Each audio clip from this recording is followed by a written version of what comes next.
میں کچھ چیزیں ہم نے سماعت کی ہیں اور اس کا تھوڑا سا ریویژن ہو جائے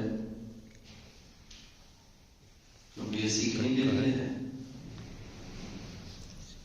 ایک سوال پہلا یہ کہ جب ہمارے نبی کریم صلی اللہ علیہ وسلم پیدا ہوئے تھے تو اس وقت آپ کے والد کی عمر کتنے سال تھی؟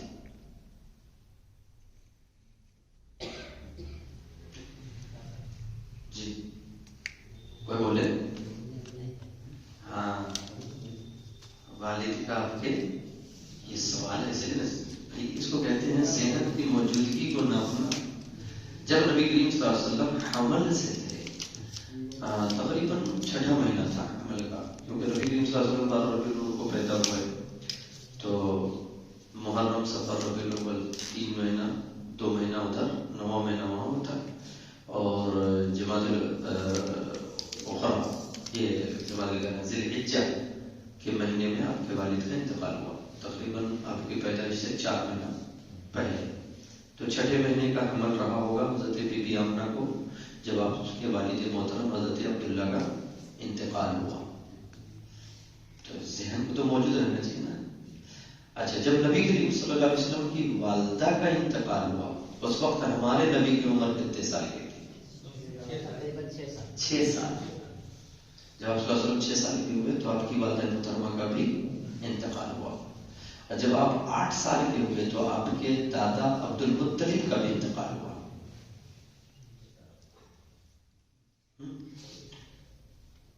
تو یہ جو موٹی موٹی باتیں یاد رکھنی چاہیے نا. ہمارے نبی کریم صلی اللہ علیہ وسلم کس نبی کی اولاد میں ہے؟ اسماعیل علیہ السلام. ان کی اولاد میں ہے اسماعیل علیہ السلام کے والد کا نام حضرت ابراہیم علیہ السلام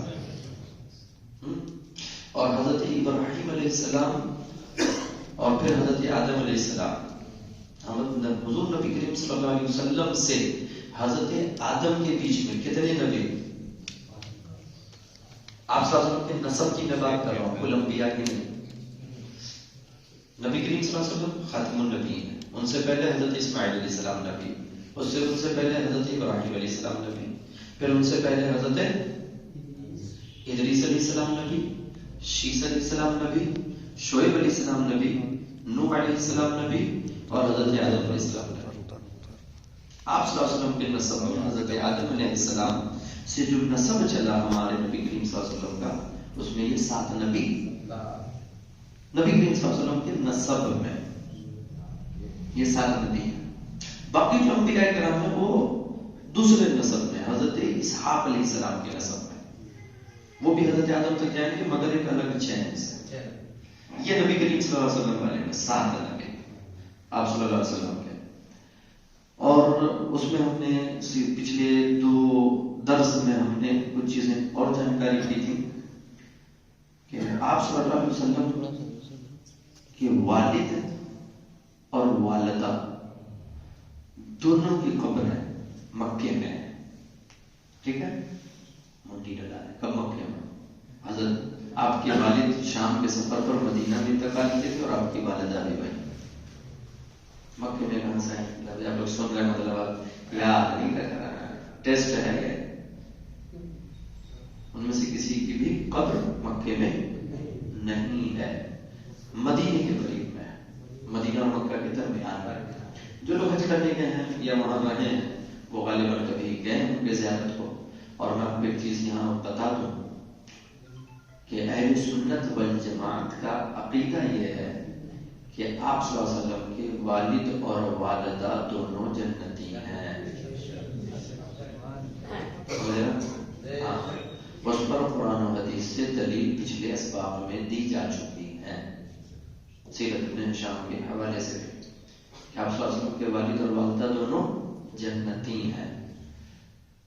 حضرت ابو بکر حافظ حدیث تھے، ابو بکر بغدادی. ان سے کسی نے پوچھا تھا کہ اگر کوئی نبی کریم صلی اللہ علیہ وسلم کے والدین کو کہے کہ وہ جہنم میں ہے تو ان کے بارے میں آپ کا کیا فتویٰ ہے؟ تو اس وقت 5ویں صدی ہجری میں انہوں نے فتویٰ دیا تھا 1000 سال پہلے کہ اگر کوئی یہ کہے تو اس کے اوپر اللہ لعنت ہے. اور ہم لوگ یہ سلسلہ پھر بچپن گزرا تو بچپن میں آپ صلی اللہ تعالیٰ علیہ وسلم کو دودھ کس نے پلایا تھا؟ دائی حلیمہ نے. آپ صلی اللہ علیہ وسلم حضرت دائی حلیمہ کے یہاں کتنے سال رہے تھے؟ 2 سال. کتنے سال رہے تھے؟ 2 سال. اور آپ صلی اللہ علیہ وسلم کا بچپنا جو ایام رضاعت کہلاتا ہے، یعنی شیر خارگی کا زمانہ، دودھ پینے کا زمانہ، کس قبیلے میں گزرا؟ قبیلہ بنو سعد میں، حضرت حلیمہ سعدیہ کے قبیلے میں، جو کہ جنگل اور پہاڑوں میں رہتے تھے. تو یہ سب چیزیں پتا ہونی چاہیے، کیونکہ آگے جو چیزیں ریلیٹڈ ہیں، بہت ساری چیزیں آگے بھی آپ سنے تھے. ہم لوگ سیرت ابن ہشام کو پڑھتے ہوئے آپ صلی اللہ علیہ وسلم کی عمر مبارک 12 سال کی ہوئی تب تک پہنچ گئے تھے. جب آپ صلی اللہ علیہ وسلم کی عمر 12 سال کی ہوئی تو اس وقت حضرت آپ کے چچا حضرت ابو طالب نے تجارت کی غرض سے شام کی طرف ایک سفر کیا تھا، اور اس سفر میں ایک بہت ہی مشہور واقعہ ہوا تھا بحیرہ راہب کا. بحیرہ راہب کا، اس پر بھی بہت سارے عیسائی یہودیوں نے اعتراض کیا ہے، اور بہت سارے مسلمان علماء اس واقعے کو غلط بھی ٹھہراتے ہیں، لیکن وہ غلطی پر ہے. یہ واقعہ غلط ہے. عیسائیوں کا الزام یہ ہے کہ دیکھو نبی تمہارے جب سفر پر گئے تھے تو بحیرہ راہب سے ملے تھے، ان کے پاس رکے تھے، تو ان سے انہوں نے ایک دین سیکھا تھا، اسی کو انہوں نے اسلام بنایا. وہ کوئی نبی نہیں تھے، کوئی رسول نہیں تھے. یہ جو تمہیں کتاب دی گئی ہے یہ بحیرہ نے لکھوائی تھی ایک عیسائی پادری نے، اسی کا نام قرآن ہے. بس اسی الزام کے تحت کچھ ہمارے علماء کرام جو ہے اتنا بورا گئے ہیں کہ انہوں نے کہا یہ واقعہ ہی غلط ہے. بحیرہ راہب والا یہ جو میں پڑھ رہا ہوں آپ کے سامنے سیرت ابن ہشام، علامہ ابن ہشام سن 228 ہجری میں وصال کر گئے تھے. 228 ہجری میں، سمجھ رہے؟ ابھی امام بخاری نے بخاری نہیں لکھی ہے، اس سے پہلے ہی سیرت ابن ہشام لکھی جا چکی ہے. سمجھ رہے؟ حدیث کی کتابیں اس وقت مصنف ابن ابی شیبہ اور مصنف ابن عبد الرزاق، یہ حدیث کی کتابیں موجود تھیں، لیکن بخاری مسلم جو ہماری مایہ ناز کتاب ہے جس پر آج ہمیں فخر ہے، یہ ابھی معرض وجود میں نہیں آئی تھی، اس سے پہلے یہ سیرت کی کتاب لکھی گئی. میں نے اس لیے اس کو چنا ہے کیونکہ نبی کی حیات سے یہ قریب تر ہے. اور علامہ ابن ہشام نے اس کتاب کو جو مرتب کیا ہے، علامہ ابن اسحاق جو ان کے استاد ہیں ابن ہشام کے، انہوں نے کتاب لکھی تھی سیرت المغازی والسیرہ کتاب لکھی تھی، اور وہ پتلی سی کتاب تھی. سیرت النبی کی سب سے پہلی کتاب وہی ہے، سیرت ابن اسحاق. اسی کتاب کے بیس پر علامہ ابن اسحاق نے سیرت ابن ہشام لکھی. اور یہ جو کتاب لکھی ہے اس میں ایسا نہیں ہے کہ بہت سارے مولوی اور مسلمان گھوم رہے ان سے پوچھ کے یہ واقعہ لکھ لیا. نہیں، یہ سارے واقعات علامہ ابن ہشام نے تابعین اور تبع تابعین، یعنی جن کی روایت حدیث کو ہم لوگ صحیح مانتے ہیں، ان تابعین اور تبع تابعین کی روایات کے بیس پر یہ سیرت کی کتاب اور اس کے واقعات کو نقل کیا تھا. ظاہر سی بات ہے کہ مجھے جیسے ابھی ہمارے درمیان تھے حاجی اختر صاحب، عتیق بھائی، یا اور بھی جو ہمارے قریب تھے مثال کر گئے، اگر ہمیں حاجی اختر کے بارے میں کچھ چیزیں معلوم کرنی ہو تو ہم کس سے پوچھنے جائیں گے؟ آج کے لڑکوں سے، یا ایسے شخص سے جس نے ان کا زمانہ دیکھا ہو. تو علامہ ابن ہشام نے ایسے اجلہ تابعین اور ایسے اجلہ تبع تابعین سے معلومات کر کے تب سیرت ابن ہشام کی تصنیف کی تھی. اور آپ مثال کر گئے تھے 228 ہجری میں.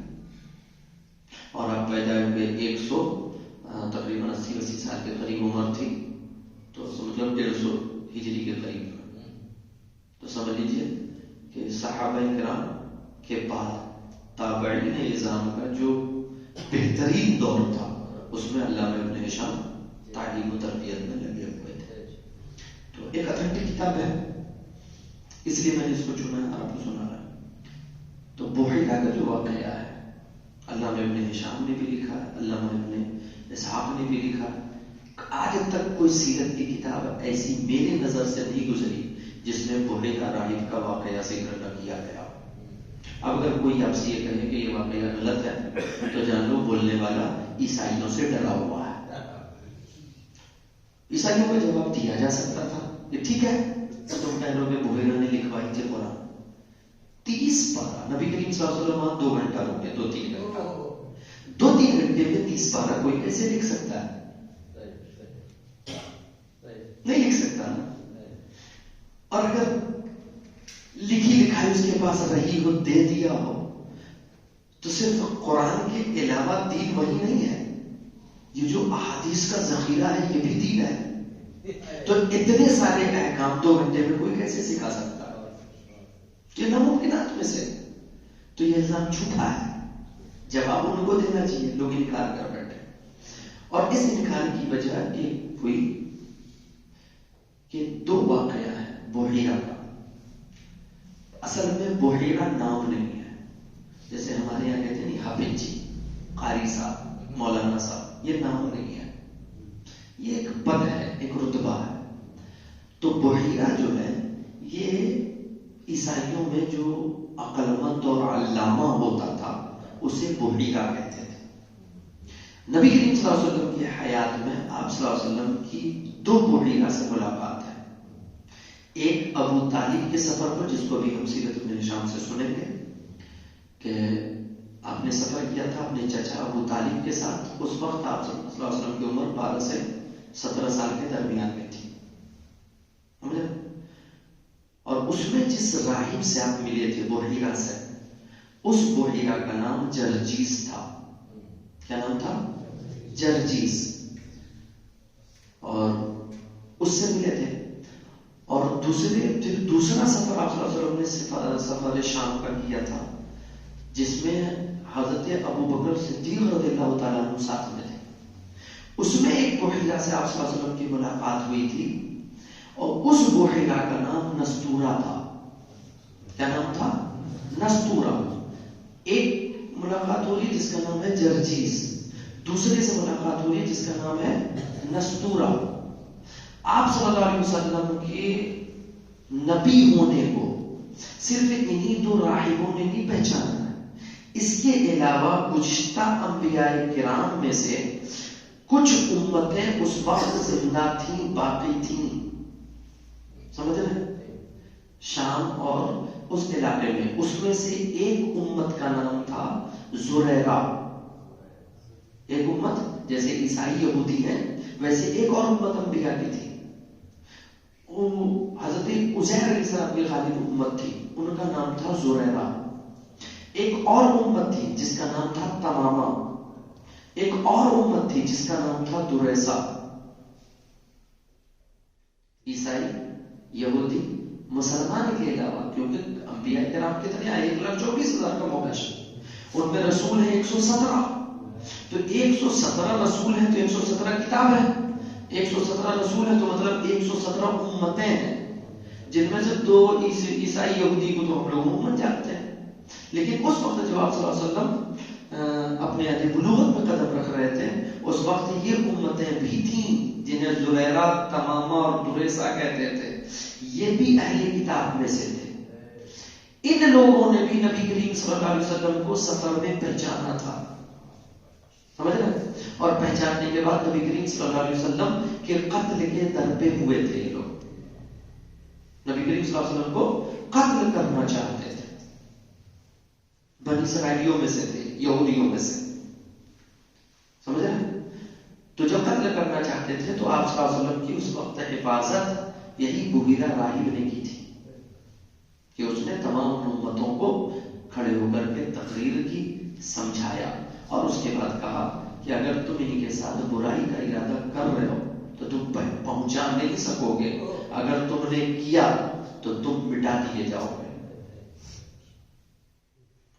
جس کی وجہ سے یہ لوگ پھر رکے تھے. تو اب کتنے واقعات ہو گئے سے؟ 5. جرجیس کا، نستورہ کا، زریرہ کا، تمامہ کا اور دریسہ کا.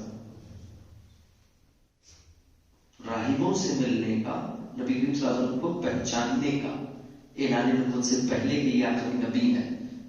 5 واقعات. اور جو خلط مند اس وجہ سے ہوا کہ 5 واقعے ایک جیسے تھے تو یہ آپس میں گڑ ہو گئے، مل گئے. اور ملنے کی وجہ سے لوگوں نے سمجھا کہ یار اتنے سارے واقعات، ایک واقعے میں اتنی باتیں کہاں سے آئی، جبکہ وہ الگ الگ واقعے کی باتیں تھیں. ٹھیک ہے، اس کو لوگوں نے ایک سمجھا، اس کے بعد اتنی ساری باتیں مطلب جھوٹی، چلو چھوڑا، لیکن یہ سب کی سب صحیح ہے.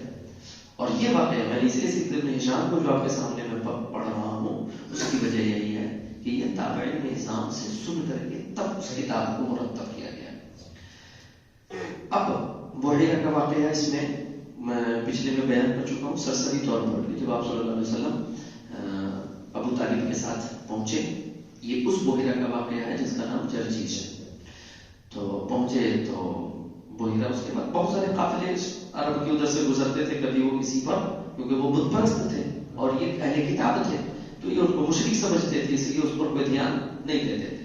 لیکن جب نبی کریم صلی اللہ علیہ وسلم پہنچے تو بحیرہ اپنے اس کے چرچ کے چھت پر کھڑا ہو کے سب دیکھ رہا تھا. اونچی بالا خانے سے دیکھا، جب آ کر کے قافلہ ٹھہرا پیڑ کے نیچے تو اس نے سارے قافلے والوں کی دعوت کر دی. تو قریش والے جو بڑی حیرت میں بولے آج تک تو تم نے خیریت نہیں لی، آپ کیا ہوا کہ دعوت کرنے آئے ہو؟ تو اس نے کہا نہیں، ہمیں کرنی چاہیے تھی، اب ہمارے مہمان ہیں، اب میرا دل آیا ہے تو میں نے کر دیا، دعوت قبول کرو. تو قبول کی گئی، سب لوگ دعوت میں گئے. تو آپ صلی اللہ علیہ وسلم کو وہی سامان کے پاس چھوڑ دیا گیا. جب وہ بحیرہ پہنچا، دیکھا، بولے کوئی رہ تو نہیں گیا؟ بولے ہاں ایک بچہ رہ گیا ہے 10-12 سال کا ہے. بولے نہیں، اس کو بھی بلاؤ. جب آپ صلی اللہ علیہ وسلم کو بلایا گیا، کھانا کھلایا، وہ بار بار نبی کریم صلی اللہ علیہ وسلم کے گرد گھومتا رہے گا. جب سب لوگ کھا کے جانے لگے تو اپنے چچا حضرت ابو طالب سے کہا کہ آپ ان کو تھوڑی دیر ہمارے پاس چھوڑ دیا. تو آپ صلی اللہ علیہ وسلم سے بحیرہ نے پوچھا کہ میں تمہیں لات و عزا، کیونکہ عرب کا وہی خدا تھا، تو کہا میں اس کی قسم دے کر پوچھ رہا ہوں، آپ سچ سچ بتائیے گا. تو نبی کریم صلی اللہ علیہ وسلم نے اس وقت ارشاد فرمایا تھا کہ ان سے زیادہ مجھے کسی سے دشمنی نہیں ہے، اگر اس کی قسم دے رہا تو میں کچھ نہیں بتاؤں گا، ان کی قسم دے رہا تو میں کچھ نہیں بتاؤں گا. تب بحیرہ نے کہا میں اللہ کا واسطہ دے کر پوچھتا ہوں. تو آپ نے فرمایا اب پوچھو، اب میں صحیح جواب دوں گا، اب میں تمہیں سب بتاؤں گا. تب اس نے آپ صلی اللہ علیہ وسلم کے سونے، جاگنے، خواب کے بارے میں، کھانے پینے، سب چیزوں کے بارے میں پوچھا. پھر کہا آپ کے پشت پر کوئی بالوں کا گچھا ہے؟ آپ نے کہا ہاں. تو جب آپ کی چادر ہٹائی تو مہر نبوت کو دیکھ کر کے بڑھ کے اس نے چوم لیا. اور کئی حدیث کی کتاب میں روایت موجود ہے کہ تو جو قریش والے تھے انہوں نے کہا کہ لگتا ہے محمد، پیارے محمد پر بحیرہ کو زیادہ پیار آ گیا کیونکہ اس نے مہر نبوت کو چوما. پھر اس نے ابو طالب کو بلایا اور کہا یہ آپ کا کون ہے؟ حضرت ابو طالب نے کہا میرا بیٹا ہے. تو بحیرہ نے کہا آپ جھوٹ بول رہے ہیں، کیونکہ یہ آپ کا بیٹا ہو ہی نہیں سکتا، ان کے باپ کا تو انتقال ہو چکا ہوگا. تب حضرت ابو طالب نے کہا نہیں، یہ میرے بھائی کا بیٹا ہے، جب اس کی ماں حمل سے تھی تو اس کا باپ انتقال کر گیا تھا.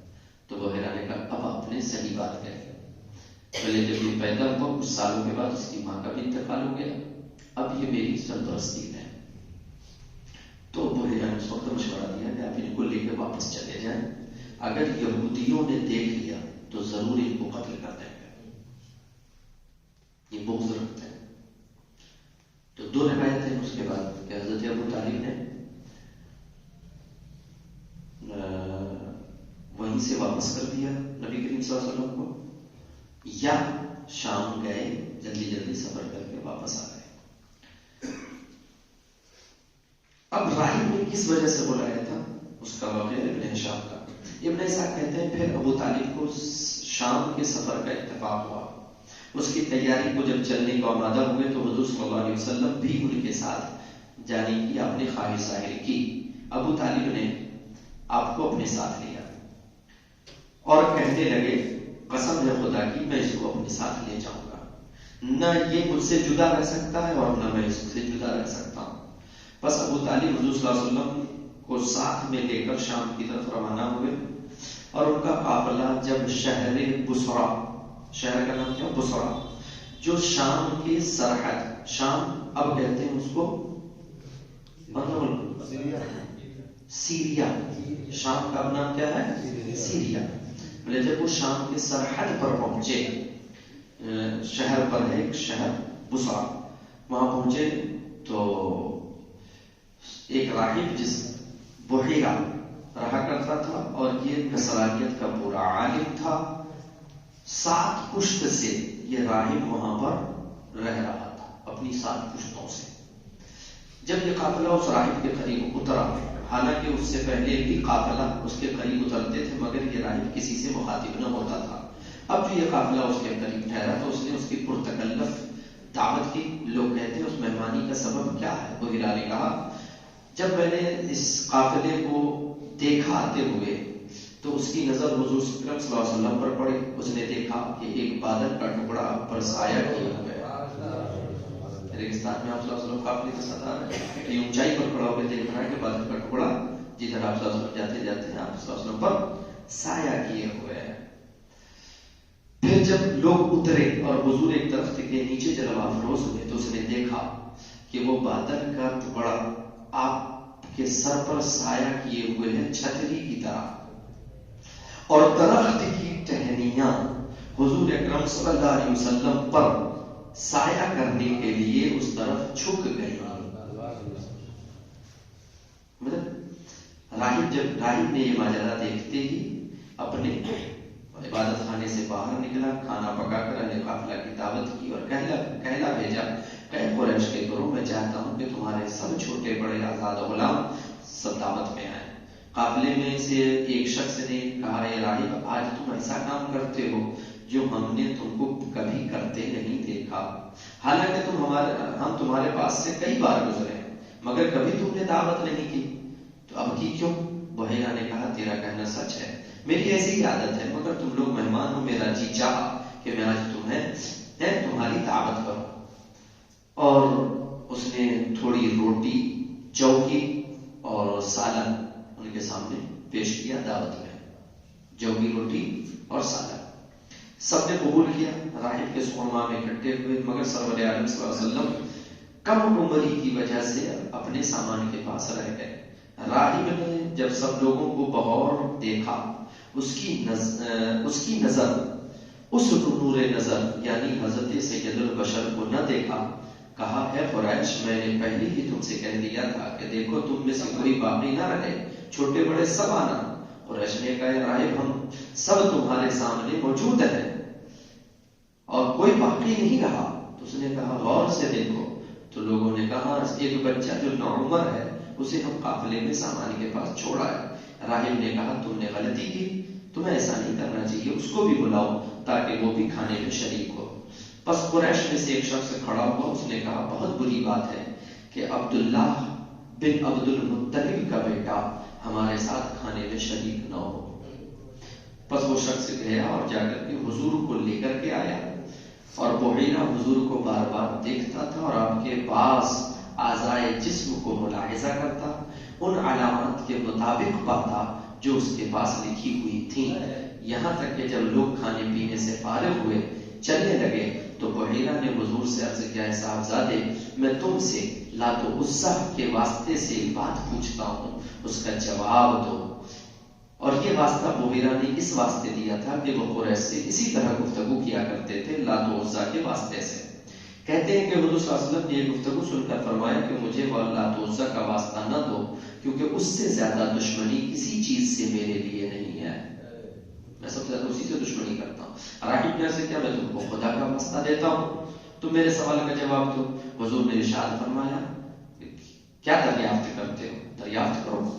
تو اس نے آپ کی عادت کے مطابق آپ سے سوال و جواب شروع کیا، آپ اس کو جواب دیتے، راہب ان کو ان صفات سے جو اس کے پاس لکھی ہوئی تھی کے مطابق ملاتا جاتا، کہ آخری نبی کہ چلنے کا انداز یہ ہوگا، بیٹھنے کا یہ ہوگا، کھانے کا یہ ہوگا، خواب ایسے ہوگا، آپ یہ کریں گے.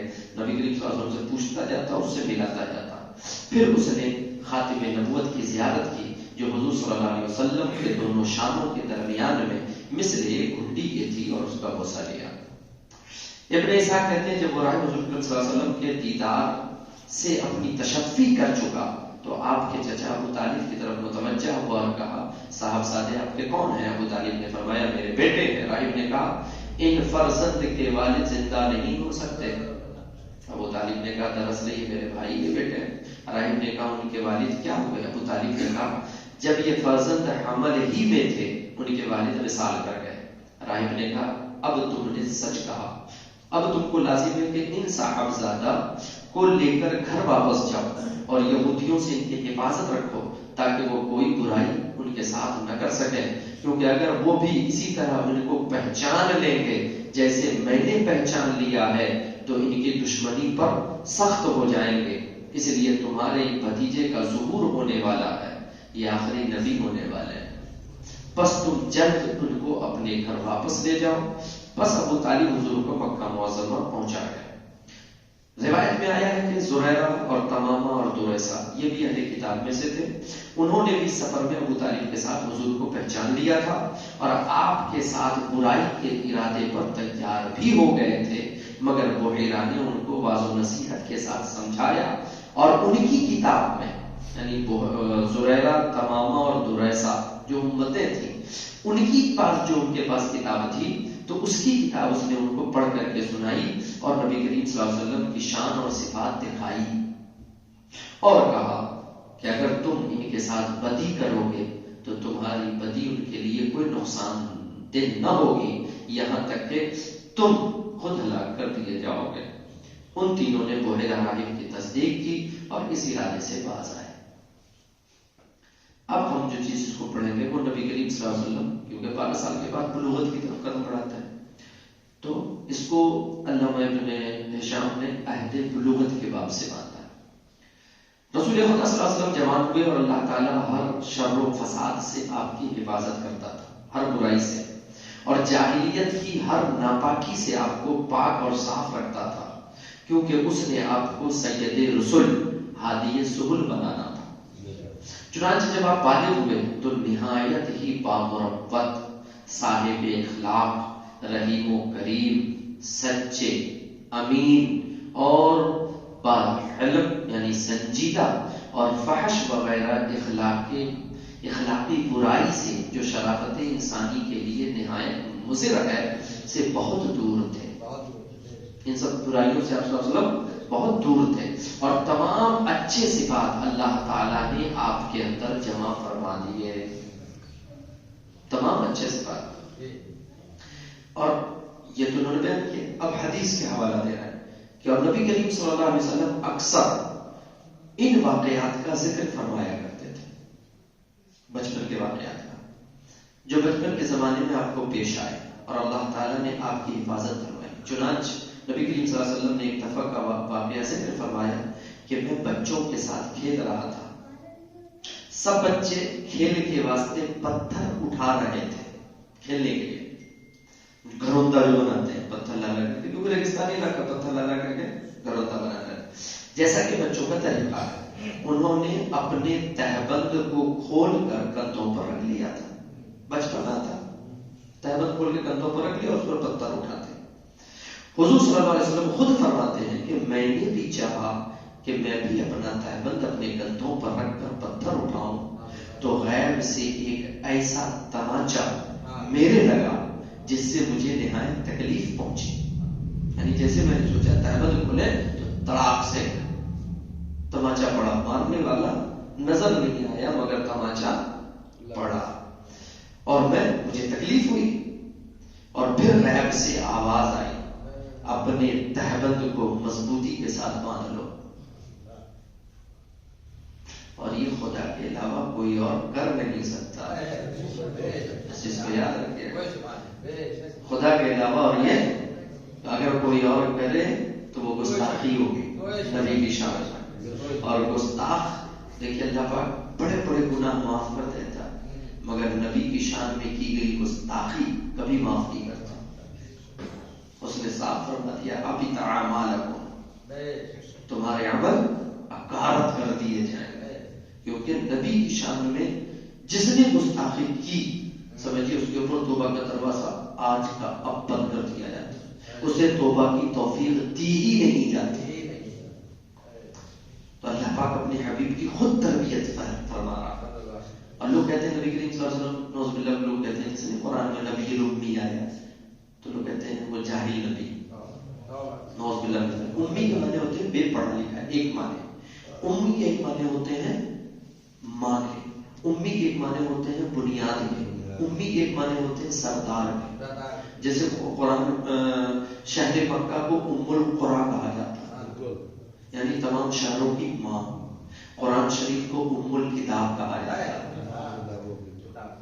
تو ام نے اگر بے پڑھا لکھا ہے تو کیا کہیں گے قرآن کا نام ام الکتاب، بے پڑھے لکھوں کی کتاب ہے نا. یہ ترجمہ ہی غلط کیا گیا. بھائی ام کے معنی جب سردار ہے تو بے پڑھا لکھا کیوں کر رہا ہے؟ اور جسے خدا پڑھا لکھا رہا ہو وہ بے پڑھا لکھا کیسے ہو سکتا ہے؟ تو اس وجہ سے کچھ لوگ یہاں پر دھوکہ کھا گئے. ام کے بہت سارے معنی ہیں، اچھا معنی دیجیے. اور نبی تو خود فرما رہے کہ میری تربیت خود خدا نے کی ہے. جس کی تربیت خدا کرے وہ بھی پڑھا لکھا کیسے ہو سکتا ہے؟ اسی نبی کو حدیث کو پڑھ کر کے لوگ مفتی ہو جاتے ہیں اور کبھی جاہل. اس سے بڑی بے وقوفی کی بات کیا ہوگی اگر کوئی کہے تو. اللہ پاک ہدایت دے سب کو. تو نبی کریم صلی اللہ علیہ وسلم فرماتے ہیں کہ مجھے تماچا پڑا اور مجھے غیب سے آواز آئی اپنا تہبند مضبوط باندھو. پس میں نے اسے مضبوط باندھ لیا اور گردن پر پتھر اٹھانے لگا، حالانکہ میرے سب ساتھی اسی طرح پتھر اٹھا رہے تھے اور ان سب میں فقط میں ہی تہبند باندھے ہوئے تھا. سب ایسی بغیر تہبند کے ننگے بچپنا تھا، کاندھے پر رکھ کے پتھر اٹھا رہے تھے اور میں تہبند پہنے ہوئے. ابن ہشام کہتے ہیں اس کے بعد یہ دوسرا واقعہ ہے. اور میں جو آپ کو سیرت سنا رہا ہوں تو بیک وقت میرے پاس کتاب ہے تاریخ طبری، تاریخ محمد ابن زہرا مصری کی رحمت اللہ خاتم النبیین میں کھولے ہوا ہوں، تاریخ ابن خلدون اور ضیاء النبی. ایک دو نہیں، تقریباً 4-5 سیرت کی کتاب میں ایک ساتھ کھول کے رکھا ہوں تاکہ اگر آپ کا کوئی سوال ہو تو آپ کو ہاتھ سے بالکل اتھینٹک جواب دیا جائے اور صرف کہانی سے تک نہیں، صحیح سیرت. تو اس قصبے معاش کے بارے میں کہ نبی کریم صلی اللہ علیہ وسلم کے بچپنے کے تعلق سے ایک چیز مجھے آپ کو اور بھی سنانی ہے جو سیرت ابن ہشام میں تو نہیں ہے لیکن اور دوسری کئی سیرت کی کتابوں میں اس وقت کے واقعات لکھے گئے کہ نبی کریم صلی اللہ علیہ وسلم کی تربیت اللہ پاک نے کیسے فرمائی. اس میں سے ہے کہ نبی کریم صلی اللہ علیہ وسلم کی جو تربیت ہے اللہ پاک نے فرمائی ہر موقع پر ہر غلطی سے ہر چیز سے اللہ تبارک و تعالیٰ نے اپنے حبیب کو بچایا. اس میں سے ایک واقعہ جو تقریباً بعد کے تمام سیرت نگاروں نے ذکر کیا کہ آپ صلی اللہ علیہ وسلم جب چھوٹے تھے تو اس وقت عرب میں ایک میلہ لگتا تھا جس کو اکاس کا کہتے تھے. وہاں سب لوگ جمع ہوتے تھے میلہ ٹھیلا میں. تو سب لوگ کہتے تھے اس کے راوی حضرت ام ایمن ہے جنہوں نے نبی کریم صلی اللہ علیہ وسلم کو پالا ہے، جو حضرت عبداللہ کی باندھی تھی. حضرت بی بی آمنہ کے وصال کے بعد نبی کریم صلی اللہ علیہ وسلم کو لے کے مکہ آئی تھی، وہ حضرت ام ایمن. تو حضرت ام ایمن فرماتی کہ لوگ نبی کریم صلی اللہ علیہ وسلم سے بہت ضد کرتے کہ محمد تم بھی ہمارے ساتھ میلے میں چلو. تو آپ صلی اللہ علیہ وسلم کبھی بھی کسی میلے میں تشریف نہیں لے گئے. بچپن میں بھی کہ گود میں لے کر کے کوئی جانا چاہتا تو آپ صلی اللہ علیہ وسلم اچھل کر گود سے کود جاتے اور فرماتے کہ مجھے ان میلوں سے میری کوئی دوستی نہیں، تم جاؤ. میں نہیں کہتا. تو میں فرماتے نبی کریم صلی اللہ علیہ وسلم کبھی میلے میں نہیں گئے. ایک دفعہ آپ صلی اللہ علیہ وسلم نے خود ارشاد فرمایا کہ کسی کی شادی ہو رہی تھی, لوگ دف بجا رہے تھے, گانا نچو رہا تھا. تو آپ صلی اللہ علیہ وسلم قریب سے گزرے تو پوچھا یہ کیا ہو رہا ہے؟ تو کہا فلانے کی شادی ہو رہی ہے. تو آپ صلی اللہ علیہ وسلم خود فرماتے کہ میں نے چاہا کہ میں جا کر کے دیکھوں. بولے جیسے ہی میں پڑھا تو ویسے ہی مجھے اس سخت کی نیند آئی کہ میں وہی پتھر پر لیٹ کر سو گیا اور پوری رات سوتا رہا. اللہ کی تربیت دیکھا اپنے رسول میں کہ میں نے سوچا جائے تو اتنی سخت نیند آئی کہ میں پتھر پر سو گیا اور پوری رات سوتا رہا, اور جب دھوپ کی تمازت میرے جسم میں پڑی تب میری آنکھ کھلی. ساتھی اور ناچ گانا ختم ہو چکا. یہ تربیت ہے. ایسے کئی واقعات ہیں. تو میں اکثر مسجد ابن ہشام پڑھ رہا ہوں تو تھوڑا تھوڑا کوٹ کریں, زیادہ جائیں گے تو بہت طویل ہو جائے گا.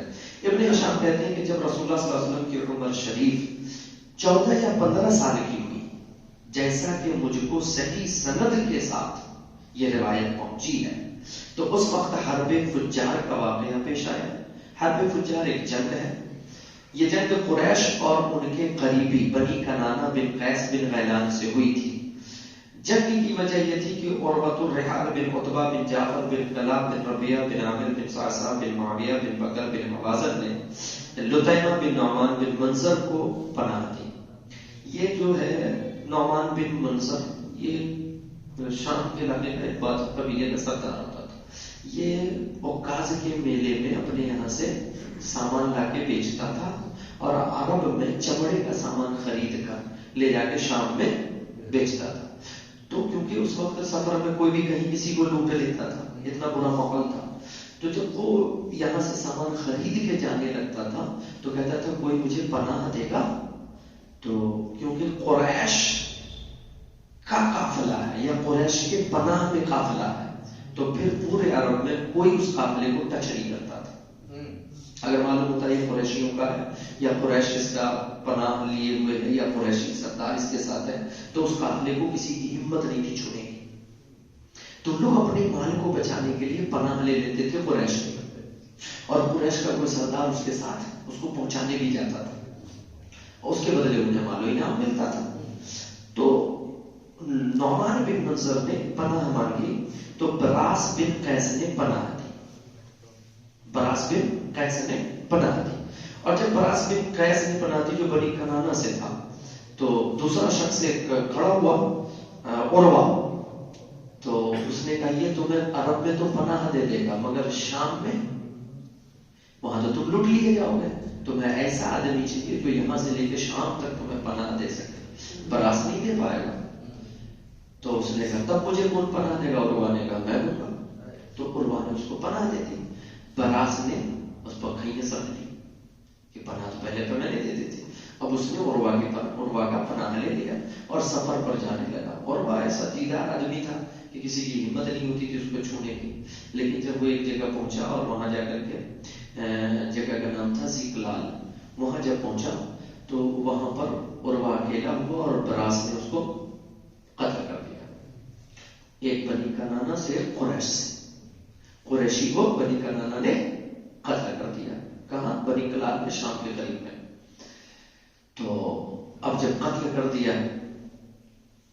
تو قریش کو جب یہ خبر پہنچی, کیونکہ اس نے عرب میں ایک چیز تھا کہ جو شہر حرام ہے یعنی ذوالحجہ کا شوال کا مہینہ, اس میں وہ جنگ کو, محرم کا مہینہ, اس میں وہ جنگ کو حرام سمجھتے تھے, لڑائی نہیں کرتے تھے, کوئی کسی کو قتل نہیں کرتا تھا, کوئی کسی سے جھگڑتا نہیں تھا. تو اسی مہینے میں اس نے اس کو قتل کر دیا, کیونکہ یہ بہت بڑا گناہ سمجھتے تھے. وہ ان مہینوں میں جنگ کو بہت بڑا گناہ سمجھتے تھے اور قتل کر دیا. تو قریش کو جب پتہ چلا یہ فوج لے گئے پہنچ گئے, پھر جنگ ہوئی اور اس کی تفصیل سن لیں کس وجہ سے ہوئی, وہ وجہ میں نے بیان کر. تو عروہ کو کیسے دی براس بن قیس اس وقت تو خاموش رہا اور موقع کی تلاش میں رہا، چنانچہ اس نے مقام ذی قلال میں براس کو وہاں براس نے غافل پا کر کے حملہ کیا اور قتل کر دیا۔ اسی سبب سے اس کا نام فجار رکھا گیا، جنگ فجار، کیونکہ اس نے شہر حرام میں قتل کا ارتکاب کیا۔ ابن ہشام کہتے ہیں یہ خبر قریش کو پہنچی کہ براس نے عروہ کو قتل کر دیا ہے۔ قریش کے سب لوگ اس وقت بازار عکاظ میں جمع تھے، سب کے سب اس خبر کو سنتے ہی روانہ ہوئے، اور حوازن کے لوگ اس وقت تک بے خبر تھے۔ بعد میں ان کو خبر ہوئی، وہ بھی روانہ ہوئے اور حرم میں داخل ہونے سے پہلے ہی ان کو آ لیا، حرم کے حدود میں داخل ہونے سے پہلے۔ اور دونوں قبیلوں میں اس مہینے میں جس میں جنگ وہ حرام سمجھتے تھے، دونوں قبیلوں میں بھیانک جنگ ہوئی، یہاں تک کہ دن بھر جنگ چلی۔ جب رات ہو گئی تو قریش حرم میں داخل ہو گئے، حوازن کنارے میں۔ پھر اس کے چند ہی روز کے بعد پھر جنگ شروع ہوئی۔ قریش اور کنانہ میں ہر قبیلے کے اوپر ایک سردار تھا، ایسے ہی بنی قیس میں بھی ہر قبیلے کا سردار تھا، اور یہ لوگ آپس میں جنگ کرتے رہے۔ اس جنگ کو یہاں تھوڑا سا اس لیے ذکر کیا ہے کہ نبی کریم صلی اللہ علیہ وسلم فرماتے ہیں کہ میں اس جنگ میں شریک تھا، حضور صلی اللہ علیہ وسلم بھی اس جنگ میں شریک تھے۔ چنانچہ آپ فرماتے ہیں کہ میں اپنے چچاؤں سے ان کے دشمنوں کی تیروں کی پناہ کیا کرتا تھا، یعنی کھڑا ہوتا تھا اور جو تیر ان کی طرف آتے تو میں ڈھال ان کے سامنے کر کے اپنے چچاؤں کو تیر سے بچاتا تھا۔ ابن اسحاق کہتے ہیں کہ یہ جنگ، جب یہ جنگ ہوئی تو حضور کی عمر اس وقت 20 سال تھی۔ اس جنگ کا نام حرب فجار اسی سبب سے ہوا جو اوپر بیان کیا جا چکا۔ اور ابن ہشام کہتے ہیں کہ یہ واقعہ بہت لمبا ہے، مگر میں نے اسے مختصر بیان کر دیا۔ اور ایک پہلے عمر آپ کو بتائی جا چکی ہے کہ 14 15 17 سال کی عمر تھی آپ صلی اللہ علیہ وسلم کی، بعضوں نے 20 دن کا قول کیا۔ ابن ہشام کہتے ہیں کہ جب رسول اللہ صلی اللہ علیہ وسلم کی عمر شریف 25 سال کی ہوئی تو خدیجہ بنت خویلد سے آپ نے نکاح عقد فرمایا۔ یہ ترتیب میں ذرا سا آگے پیچھے سمجھ رہے ہیں، تو حضرت خدیجہ سے نکاح ہوا تو اس کا واقعہ آگے آئے گا۔ حضرت خدیجہ کے بارے میں انہوں نے اشارہ کیا کہ لوگ حضرت خدیجہ لوگوں کو مال دے کر ان سے تجارت کراتی تھی، ان کا حصہ ان کے منافع میں مقرر کر دیتی، اور قریش کے سب لوگوں کا پیشہ تجارت تھا۔ حضرت خدیجہ جب رسول اللہ صلی اللہ علیہ وسلم کے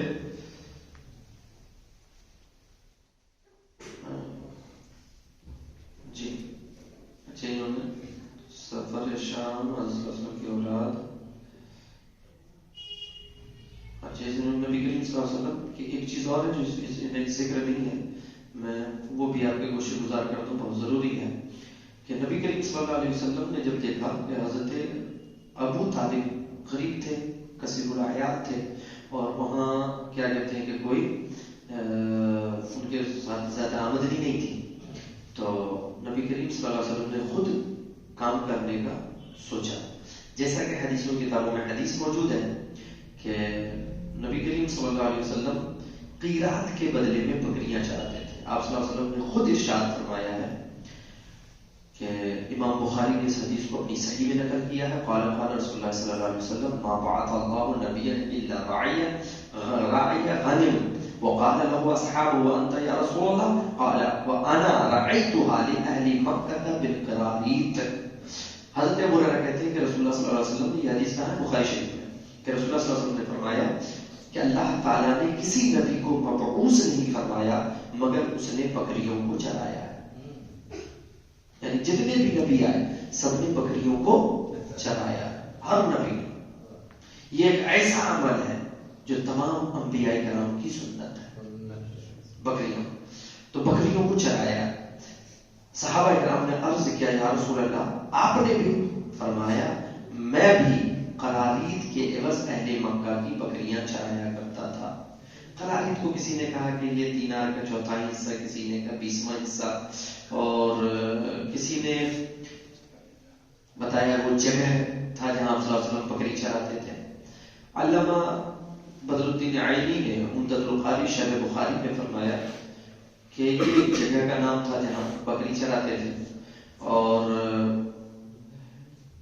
شیخ ابو زہرا رحمۃ اللہ علیہ میں لکھے ہیں کہ قرارید جو ہے بکریوں کا وہ حصہ ہوتا تھا کہ اس وقت اجرت کے بدلے میں پیسہ نہیں چلتا تھا، چیز چلتی تھی، میرے نزدیک بھی زیادہ محقق یہی چیز ہے، کیونکہ اس وقت تو پیسہ چلتا نہیں تھا، چیزیں چلتی تھیں، اس چیز کے بدلے وہ چیز، وہ چیز کے بدلے وہ چیز. تو اجرت میں نبی کریم صلی اللہ علیہ وسلم کو بکری کا دودھ ملا کرتا تھا. کیا ملتا تھا؟ بکری کا دودھ، چرانے کے بدلے میں دودھ. جیسے آپ 6 مہینہ میری بکری چرائیں گے تو ہم آپ کو 4 بکری کا بچہ دیں گے، یہ ہوتا تھا، اور روزانہ اتنا دودھ دیں گے. تو یہ اجرت کی بنا پر نبی کریم صلی اللہ علیہ وسلم بکریاں چراتے تھے اور وہ دودھ لاتے تھے، حضرت ابو طالب کے اہل و عیال کے ساتھ بطور غذا کے استعمال کرتے تھے. یہ آپ صلی اللہ علیہ وسلم کے کس عمر کا پیشہ ہے؟ معلوم 15-17 سال کی عمر میں. ہمارے نبی جس عمر میں ہمارے یہاں بچے صرف خرافات کرنا جانتے ہیں، نبی کریم صلی اللہ علیہ وسلم ایک ذمہ دار شخص کی طرح اپنے چچا کی پریشانیوں کو سمجھ کر اس کو دور کرنے میں لگے ہوئے تھے. یہ ہمارے نبی کریم صلی اللہ علیہ وسلم خوبی ہے.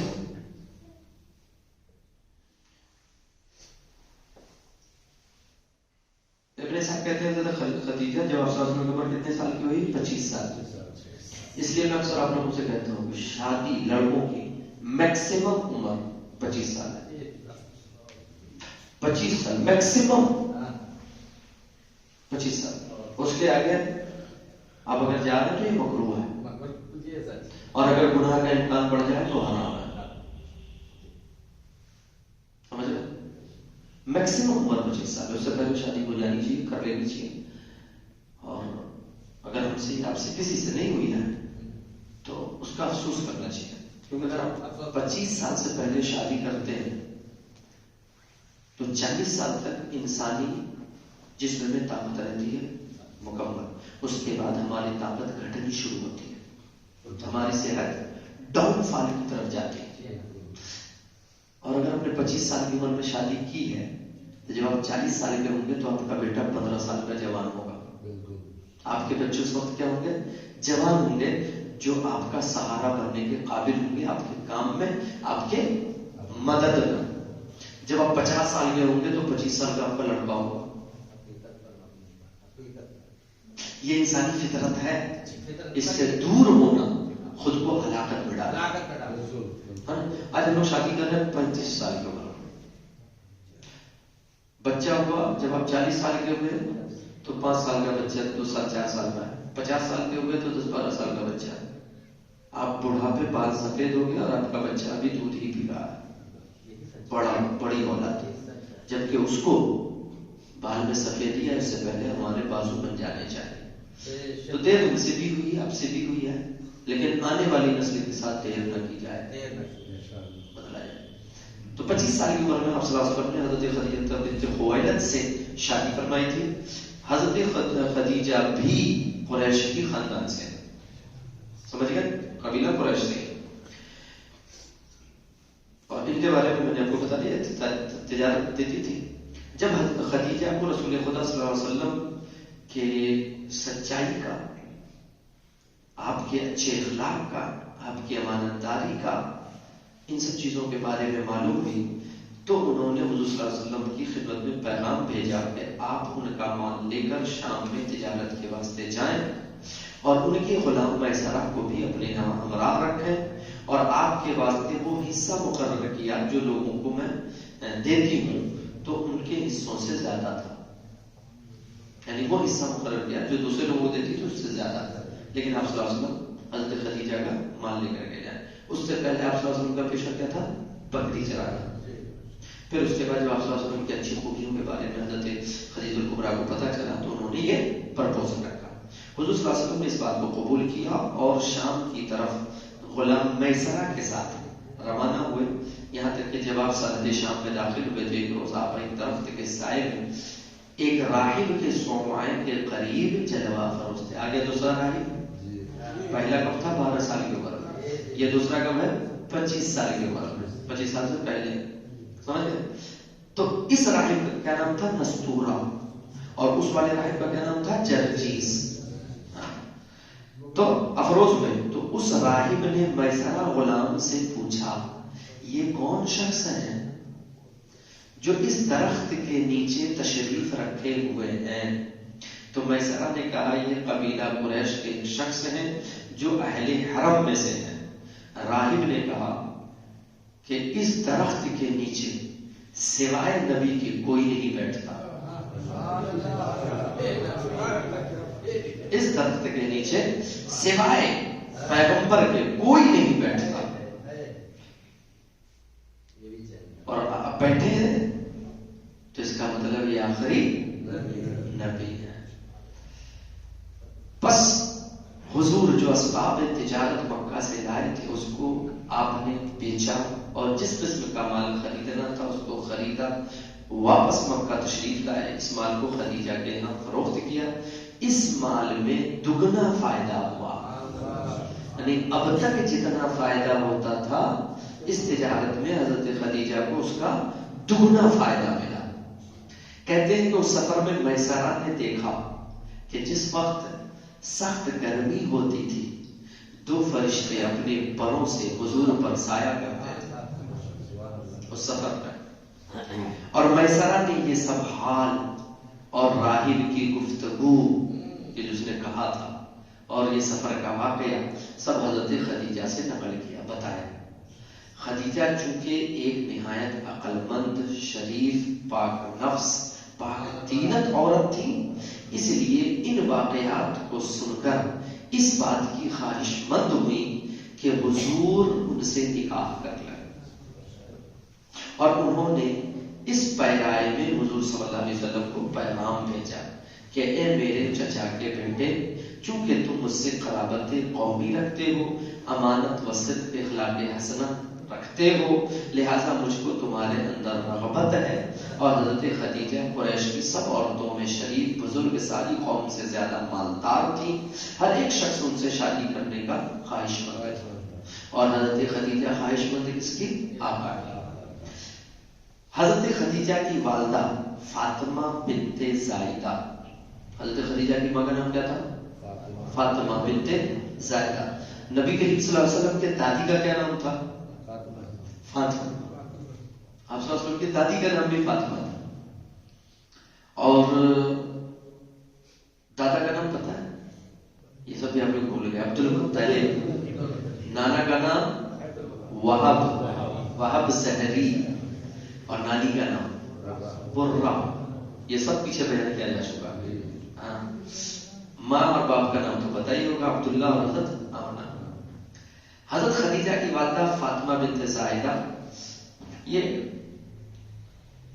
غالب بن فہر تھی اور فاطمہ کی والدہ حالہ بنت عبد مناف یعنی ان کا سلسلہ نسب بھی غالب بن فہر تک پہنچتا ہے.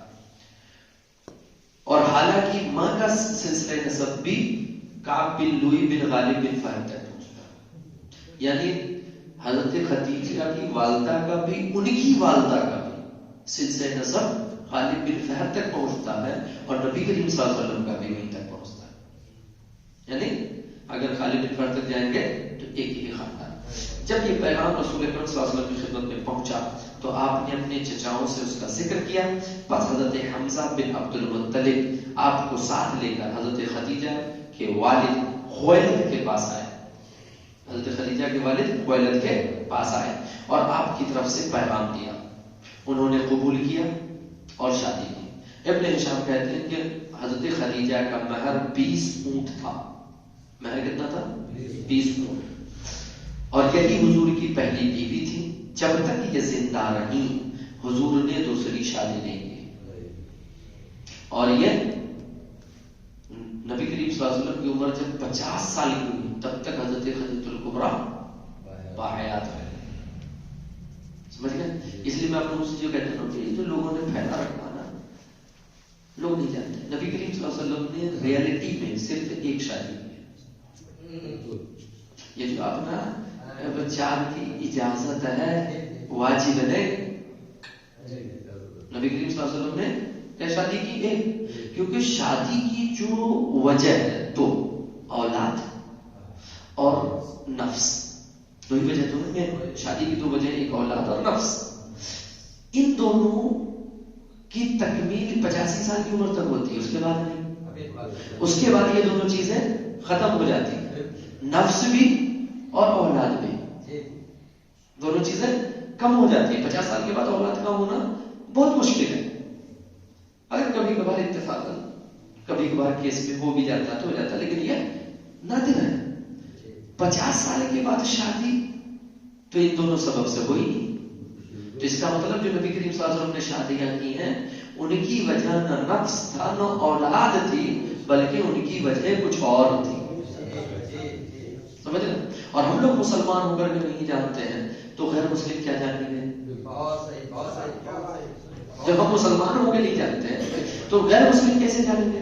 اور جب نہیں جانیں گے تو وہ تو مسلم کو الٹا سیدھا بکیں گے، ہے نا؟ تو پہلے تو ہمیں جاننے کی ضرورت ہے. انشاءاللہ جس کو آپ پڑھ رہے ہیں اس میں ہر ایک شادی کے پیچھے ہر ایک وجہ آپ کو پتہ چلے. نبی کریم صلی اللہ علیہ وسلم 50 سال تک، اس کو یاد رکھیے گا، نبی کریم صلی اللہ علیہ وسلم نے 50 سال تک کوئی دوسری شادی کی نہیں تھی. جب یہ پیغام ہو گیا آپ صلی اللہ علیہ وسلم کی اولاد. اب ایک بتا رہے ہیں نبی کریم صلی اللہ علیہ وسلم کی اولاد کے بارے میں. علامہ ابن اسحاق کہتے ہیں کہ حضرت ابراہیم کے علاوہ تمام اولاد آپ صلی اللہ علیہ وسلم کی حضرت خدیجہ سے ہی تھی. 4 لڑکیاں، حضرت زینب، حضرت رقیہ، حضرت ام کلثوم، حضرت فاطمہ، اور 3 لڑکے. علامہ ابن اسحاق نے جو یہاں ذکر کیا ہے یہ ان کا مغالطہ ہے. ٹھیک ہے کہ انہوں نے بیان کیا کہ ایک قاسم، آپ صلی اللہ علیہ وسلم کے 3 لڑکے پیدا ہوئے، ایک قاسم جن کی وجہ سے آپ صلی اللہ علیہ وسلم کی کنیت ابو القاسم ہے. ایک لڑکے کا نام قاسم تھا جس کی وجہ سے آپ صلی اللہ علیہ وسلم ابو القاسم کہے جاتے ہیں. دوسرے طیب، تیسرے طاہر. ٹھیک ہے، اور 4 لڑکیاں زینب، رقیہ، ام کلثوم، فاطمہ ہیں. مغالطہ یہ ہوا ہے علامہ ابن ہشام سے، میں اپنی طرف سے نہیں کہہ رہا، یہ اس پر تحقیق ہو چکی ہے کہ طیب اور طاہر جو ہے یہ لقب ہے آپ صلی اللہ علیہ وسلم کے بیٹے حضرت عبداللہ کا. حضرت عبداللہ جو آپ صلی اللہ علیہ وسلم کے بیٹے تھے ان کا یہ لقب تھا، طیب و طاہر. طیب اور طاہر یہ لقب تھا. علامہ ابن ہشام کو اس لقب کی وجہ سے یہ مغالطہ ہوا کہ شاید یہ الگ الگ لڑکے ہیں. نبی کریم صلی اللہ علیہ وسلم کے 3 لڑکے اور 4 لڑکیاں، یہ متفق علیہ اب ہو چکا پوری امت میں. جس کو یاد رکھیے گا پوری امت میں یہ متفق علیہ مانا جا چکا کہ آپ صلی اللہ علیہ وسلم کی اولاد کتنی تھی؟ 7. 3 لڑکے اور 4 لڑکیاں. 3 لڑکے حضرت قاسم، حضرت عبداللہ اور حضرت ابراہیم، اور 4 لڑکیاں زینب، حضرت زینب، حضرت رقیہ، حضرت ام کلثوم، حضرت فاطمہ اور رضی اللہ تعالی عنہ، ہے نا. اور آپ کو ایک چیز بتائیں، کچھ لوگوں کو لگتا ہے کہ اہل بیت کے اطہار کے ساتھ علیہ السلام لکھنا شیعوں کا طریقہ ہے. آپ حیرت مانیں کہ علامہ ابن ہشام نے خود لکھا ہے زینب، رقیہ، ام کلثوم. نبی کریم صلی اللہ علیہ وسلم کی بیٹیوں کے بارے میں لکھتی ہیں کہ زینب، رقیہ، ام کلثوم، فاطمہ علیہن السلام. چاروں کا نام ذکر کر کے کیا لکھا؟ علیہن السلام. انہوں نے بھی لکھا اور امام بخاری نے بھی لکھا. جہاں کہیں بھی حضرت امام حسن حسین کا ذکر آیا ہے امام بخاری نے خود علیہ السلام لگایا ہے. بخاری شریف اٹھا کے پڑھو، وہاں بھی علیہ السلام لگایا. ہاں سنی جو ہوتے ہیں نا تھوڑے ٹنی ٹائپ کے ہوتے ہیں، اور شیعہ کہہ رہے ہیں اس کا مطلب غلط ہی ہوگا. ایسا نہیں ہے. اب امام بخاری تو شیعہ نہیں تھے نا، جب انہوں نے علیہ السلام لگایا ہے اس کا مطلب لگایا جا سکتا ہے، یہ حرام کام نہیں ہے. علیہ السلام کے معنی ہوتے ان پر اللہ کی سلامتی ہو. تو ہم تو آپس میں ایک دوسرے کو کہتے ہیں السلام علیکم، تمہارے پر اللہ کی سلامتی. جب ہم آپس میں ایک دوسرے کو تم پر اللہ کی سلامتی کہہ سکتے ہیں تو کسی اور کو کیوں نہیں کہہ سکتے؟ یہ جو لوگوں میں افواہ ہے کہ علیہ السلام نبیوں کے ساتھ خاص ہے، رضی اللہ تعالیٰ عنہ صحابہ کے خاص ہے، اور رحمۃ اللہ تعالیٰ علیہ نیک لوگوں کے ساتھ خاص ہے، تو یہ خاص کس نے کیا؟ کسی آیت میں یا کسی حدیث میں؟ کہیں نہیں ہے. ہاں یہ مشہور ہو گیا عوام میں، لیکن یہ ضروری نہیں ہے. ہاں اس سے ایک پہچان ضرور ہوتی ہے کہ اگر کوئی نام آیا حضرت ابراہیم، نبی کریم صلی اللہ علیہ وسلم کے بیٹے کا بھی نام، اور حضرت ابراہیم ایک نبی بھی ہے نا، اور ہم نے کہا حضرت ابراہیم رضی اللہ تعالیٰ عنہ، تو آپ سمجھ گئے میں نبی کی بات نہیں کر رہا ہوں. اور میں نے کہا حضرت ابراہیم علیہ السلام، تو آپ کا ذہن کہاں پہنچے گا؟ وہی پہنچے گا. تو یہ یہ حرام یا ناجائز کام میں سے نہیں ہے، ایک شناخت ضرور ہے، تو جہاں اس کا رکھا جا سکتا، لیکن ہم اگر بولیں حضرت علی علیہ السلام تو کوئی نبی نہیں ہے، امام حسن علیہ السلام کسی نبی تک جائے گا نہیں، حسین علیہ السلام نہیں جائے گا، لیکن اگر کہیں جا سکتا ہے تو وہاں فرق رکھنا چاہیے، جہاں نہیں جاتا کوئی دقت نہیں، حرام نہیں۔ تو یہ 3 لڑکے ہیں نبی کریم صلی اللہ علیہ وسلم کے، حضرت قاسم سب سے بڑے، حضرت عبداللہ اور حضرت ابراہیم، یہ 3 لڑکے، 4 لڑکیاں، سب سے بڑی زینب، پھر حضرت رقیہ، پھر حضرت ام کلثوم، پھر حضرت فاطمہ، ٹھیک ہے۔ ابن ہشام کہتے ہیں حضور صلی اللہ علیہ وسلم کے بڑے صاحبزادے قاسم تھے، ان سے چھوٹے عبداللہ تھے، اور بیٹیوں میں سب سے بڑی رقیہ، ان سے چھوٹی زینب، ان سے چھوٹی ام کلثوم، اور سب سے چھوٹی حضرت فاطمہ۔ اب یہاں لگایا حضرت علامہ ابن ہشام نے کیا، حضرت فاطمہ تھی رضی اللہ عنہم اجمعین، ٹھیک ہے، دونوں لگائے، تو اس کا مطلب جائز حرام نہیں۔ ابن اسحاق کہتے ہیں حضور صلی اللہ علیہ وسلم کے تینوں صاحبزادے زمانے جاہلیت میں انتقال کر گئے تھے، کیونکہ انہوں نے طیب و طاہر کو 2 گنا ہے جبکہ وہ 1 ہے، طیب و طاہر 1 ہے، تو ان کو انہوں نے 2 گنا ہے، اس لیے 3 لکھا، ورنہ 2 صاحبزادے آپ کے زمانے جاہلیت میں انتقال فرما گئے تھے، مگر صاحبزادیاں سب زندہ تھیں، اسلام کا زمانہ انہوں نے پایا تھا، حضور کے ساتھ ہجرت کی تھی۔ ابن ہشام کہتے ہیں حضور اکرم صلی اللہ علیہ وسلم کے صاحبزادے ابراہیم کی والدہ حضرت ماریہ قبطیہ تھی۔ حضرت ابراہیم کی والدہ کون ہے؟ حضرت ماریہ، اور باقی ساری اولاد کی والدہ کون ہے؟ حضرت خدیجۃ الکبریٰ۔ ہم سے عبداللہ بن وہب، ابن ہشام کہتے ہیں ہم سے عبداللہ بن وہب نے بیان کیا کہ اپنے لہبہ سے انہوں نے نقل کیا رضی اللہ تعالیٰ کہ حضرت ابراہیم حضور کے صاحبزادہ کی والدہ ماریہ حضور صلی اللہ علیہ وسلم کی ازواج مطہرات میں سے۔ کچھ لوگوں نے ماریہ قبطیہ کو باندی بھی شمار کیا، 11 اور ازواج شمار کرائی ہیں، لیکن ابن ہشام نے جو روایت پیش کی ہے صحابی رسول کے ابن لہبہ جو کہ اجلہ تابعین میں سے، ان کے حوالے سے نقل کیا کہ حضرت ابراہیم کی والدہ ماریہ قبطیہ تھیں جو نبی کریم صلی اللہ علیہ وسلم کی حرم تھی، یعنی ازواج مطہرات میں داخل تھے۔ تو اب نبی کریم صلی اللہ علیہ وسلم کی کتنی بیویاں ہو گئی؟ 12، 11 تو ہم لوگ مشہور ہیں۔ ماریہ قبطیہ کچھ لوگ باندی کہتے ہیں، کچھ لوگ بیوی کہتے ہیں۔ اللہ میں ابن ہشام کا موقف بیوی کا ہے۔ ان کے بارے میں لکھتے ہیں کہ مقوقش کے بادشاہ مصر میں ایجپٹ میں ماریہ قبطیہ کو بطور ہدیہ کے حضور اکرم صلی اللہ علیہ وسلم کی خدمت میں بھیجا تھا، کیونکہ حضرت ماریہ قبطیہ شاہ مقوقش کی باندی تھی، ان کو بطور ہدیہ کے نبی کی خدمت میں بھیجا تھا، تو اس لیے علماء کرام میں مغالطہ ہوا کہ انہیں باندی ہی لکھتے رہ گئے کہ وہ باندی ہیں، لیکن یہ بھی تو ہو سکتا ہے کہ نبی کریم صلی اللہ علیہ وسلم نے آزاد کر کے نکاح فرما لیا، ہو سکتا ہے، اختلاف ہے۔ تو ابھی ابن ہشام کو پڑھ رہے ہیں، ابن ہشام کی بانی میں ابن اسحاق کہتے ہیں حضرت خدیجہ نے وہ واقعات جو غلام میسرہ سے سنے تھے اپنے چچا زاد بھائی ورقہ بن نوفل کو بتایا کہ ایسے فرشتے سایہ کر رہے تھے، پتھر سر درود پڑھ رہے تھے، پیڑ کے نیچے ٹھہرتے تھے تو پیڑ جھک جاتا تھا، اور یہ ساری چیزیں بس یہ ختم کر دیں کہ یہ سب بیان کیا ورقہ سے، حضرت خدیجہ نے میسرہ سے سنا اور اس کو کس کو بیان کیا؟ ورقہ بن نوفل کو۔ یہ یہودی ہو گئے، عیسائی ہو گئے تھے اور عیسائیت کے اچھے بڑے عالم تھے اور تمام کتابوں سے واقف تھے، تو انہوں نے حضرت خدیجہ کو جو جواب دیا تھا، بس اسی پر بات ختم کر دیں، وہ بڑا پیارا ہے۔ تو حضرت خدیجۃ الکبریٰ کیونکہ اسی لالچ میں نکاح کیا تھا کہ یہ نبی ہونے والے ہیں، اس چیز کو یاد رکھیے گا۔ حضرت خدیجہ نے نکاح کا پیغام اس لیے دیا تھا کہ انہوں نے جب یہ کیفیت ورقہ بن نوفل کو بیان کیا تو ورقہ نے کہا، کیونکہ وہ ایک عالم تھے عیسائیت کے، تو انہوں نے کہا اے خدیجہ، یہ شعر ہے، وَوَصْفٍ مِّنْ خُدَیجَ بَعْدَ وَصْفٍ فَقَدْ طَالَ انْتِظَارِي يَا خُدَیجَ، یہ پورا قصیدہ ہے، اس کا میں ترجمہ صرف سنا دوں۔ اے خدیجہ، تم سے بار بار نبی کے اوصاف سن کر، بار بار ایک دفعہ کا واقعہ نہیں، ہر بار آتی یہ بتاتی، وہ آتی وہ بتاتی، یہ سنتی وہ بتاتی، تو ورقہ نے کہا اے خدیجہ، ہر بار نبی کے اوصاف سن کر مجھ کو ان کے ظاہر ہونے کا انتظار ہے، مجھ کو امید ہے کہ مکہ یا طائف سے تیرے قول کے موافق میں ضرور ان نبی کا خروج دیکھوں گا، یعنی ان نبی کی بعثت دیکھوں گا.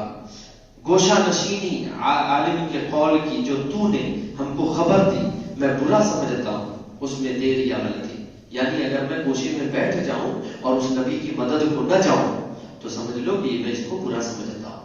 جب وہ آئیں گے تو میں ان کی مدد کو ضرور جاؤں گا. وہ خبر یہ ہے کہ محمد عنقریب ہم میں سردار ہوں گے اور جو ان سے مقابلہ کرے گا وہ ہار جائے گا اور تمام شہروں میں نور کی روشنی ہوگی. خلقت اس نور کے ساتھ حق اور راستی کرے گی. جو شخص ان سے مقابلہ پیش آئے گا وہ نقصان پائے گا. جو ان سے سچائی اور صلح سے پیش آئے گا آرام حاصل کرے گا. بس کاش اس واقعہ کے وقت وہ موجود ہو. یعنی جب وہ اعلان نبوت کریں ورقہ تمنا کریں کاش میں اس وقت موجود رہوں تو میں سب سے زیادہ ان کی پیروی میں داخل ہو جاؤں گا. اگر میں موجود ہوا تو میں ضرور داخل ہو جاؤں گا. میں اس دن یہ سب نشانیاں ہیں، نشانیاں سن کے تمنا کرنا کہ داخل ہو جائے اللہ. اسی لیے میں کہتا ہوں کہ انشاءاللہ میں نے جو نشانیاں جانی اس نشانیاں کی روشنی میں حضرت امام مہدی میری عمر میں ظاہر ہو جائے گا انشاءاللہ. میں سمجھ جاؤں گا میں اس دن میں داخل ہوں جس کو قریش برا سمجھیں گے. یعنی میں اس مذہب میں داخل ہو جاؤں جس کو قریش برا سمجھیں گے اگرچہ قریش کے مکہ میں اس سے شور و غل برپا ہو. بس اگر یہ قریش باقی رہے اور میں بھی باقی رہا تو ایسی باتیں پیدا ہوں گے جن سے کافر بہت ہلڑ مچائیں گے، بہت تڑپیں گے، ایسی باتیں ہوں گے. اگر میں مر گیا تو جو شخص کے جوان ہے ان قریب وہ تھوڑا زمانہ گزرنے کے بعد ان کا نکلنا دیکھے گا، ان کا فتح دیکھے گا. یہ ورقہ بن نوفل کا قصیدہ ہے. اس کے بعد 24واں باب شروع ہوگا خانہ کعبہ کی تعمیر. جو نبی کریم صلی اللہ علیہ وسلم کے 30 یا 32 سال کی ایج میں تھے جب خانہ کعبہ کی تعمیر ہوئی تھی. اب انشاءاللہ اس کا بیان چلے گا. یہ ہمارے نبی کریم صلی اللہ علیہ وسلم کی سیرت باب والا کتاب. یہ تقریر نہیں تھی، سبق در سبق ہم سیکھ رہے ہیں. تو آج ہم نے کیا سیکھا کہ آپ صلی اللہ علیہ وسلم نے پہلی شادی کس سے کی تھی، کتنی عمر میں کی تھی. حضرت خدیجہ کی عمر کے سال کی تھی 40 سال. آپ صلی اللہ علیہ وسلم کی اولاد کتنی ہے 7، 3 لڑکے اور 4 لڑکیاں.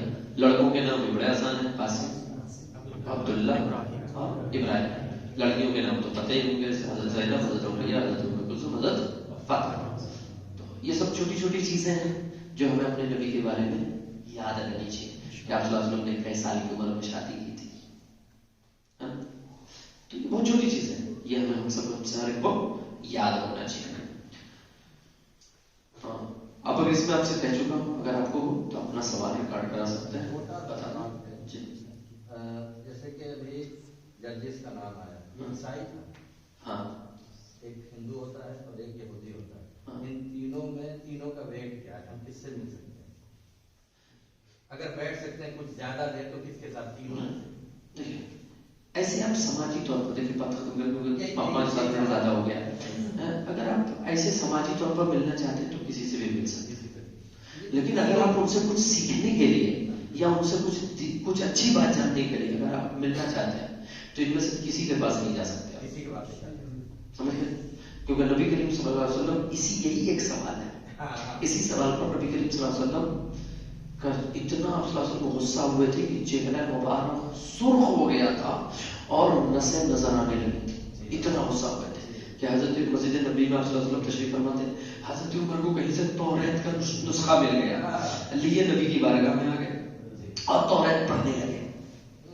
حضرت ابوبکر صدیق بیٹھے، حضرت عمر فاروق توریت پڑھے جا رہے ہیں نبی کو سنانے کے لیے. حضرت عمر ابوبکر صدیق نے حضرت عمر فاروق جب دیکھا نبی کریم صلی اللہ علیہ وسلم کا چہرہ دیکھا سرخ، نسیں نظر ہونے لگی، اتنا غصے.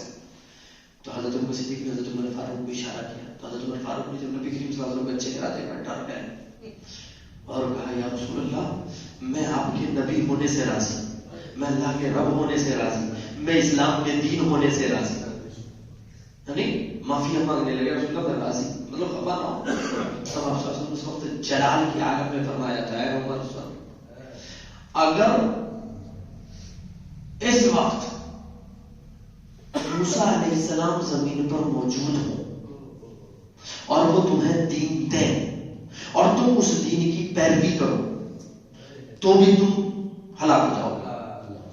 یعنی موسیٰ علیہ السلام موجود ہوں اور وہ جو دین ہے اگر ان کی موجودگی میں بھی اب کیونکہ میں اعلان کر چکا ہوں اب اگر تم ان کی پیروی کرو گے تو بھی ہلاک ہو جاؤ گے, اللہ پاک ناراض ہوگا, جہنم ٹھکانا ہوگا. اور فرماتے ہیں اگر موسیٰ اس وقت اتر آئیں تو ان کے اوپر بھی ضروری ہوگا کہ وہ میری پیروی کریں. سمجھ رہے؟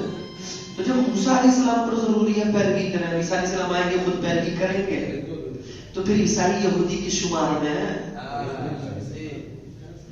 ان کی کوئی بھی اچھی بات اچھی نہیں ہے, چاہے وہ جتنی اچھی بات کریں. ہو سکتا ہے وہ بات اپنی جگہ اچھی ہو لیکن ہم نہیں مانیں گے, ہم تو اسی کو اچھا مانیں گے جو ہمارے نبی کہتے ہیں. یہی دین ہے, بس اس چیز پر قائم رہیے کہ جو نبی کریم صلی اللہ علیہ وسلم نے فرما دیا ہے اسلام اسی کا نام ہے, جو نبی کریم صلی اللہ علیہ وسلم نے فرما دیا ہے دین اسی کا نام ہے. اس کے علاوہ کوئی کچھ بھی کہتا ہے سب بکواس ہے. ہمارے بھائیوں میں ہمارے بھائیوں میں کچھ ایسے بھی تیار ہونے لگے جو ساتھ رہتے ہیں, کوئی یہودی کی تعریف کر دیتا ہے کہیں پر عیسائی کی, اور یہ کفر ہے, بس ختم. یہ کفر ہے, یہ کفر ہے, نہیں کر سکتے اب تک.